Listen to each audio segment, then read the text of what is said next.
So how are column and beam precast elements installed, and how can you use it in your projects? Watch this video. So this is how the column is installed on site. So this is a dowel connection. So those dowels or rebars are inserted into the holes provided in the incoming columns. This is called a male-female connection as well. As you can see, there are corbels as well, those things sticking out of the column. That's where the oncoming beams will stick on. So as you see now, all the columns are being installed. It's very simple.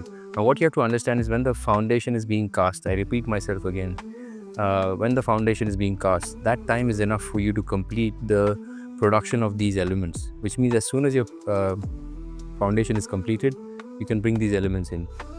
Now, checking the level is extremely important. Weight is transferred straight down, which means it's in 90 degrees. Therefore, your precast elements also have to be exactly 90 degrees, and you have to make sure that they're aligned. If they're not aligned, you'll have structural issues, which then becomes leakage issues, then leads to cracks and even whole building instability.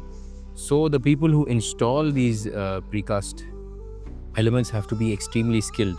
When I say skilled, a good training program should be good enough to get a good team in place. So as you see here, now the beam is being installed.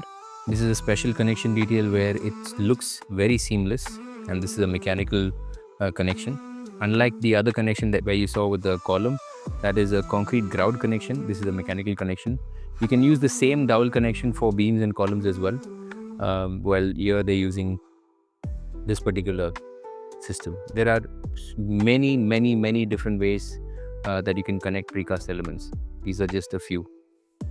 By the way, you can also use continuous connection, which means you leave the rebar open on both columns and beams, take it to site and put shutter and then pour concrete so that they join as a monolithic system. And there you go. It's as simple as that. It's very clean, very neat, extremely reliable, more reliable than any other system that you're currently using. And if I were to build my house, I would only use precast, nothing else, because they last longer than any system that is being used in India currently. If you are somebody serious about starting a precast factory, you should visit the Precast Summit in Goa, the link of which is in the bio.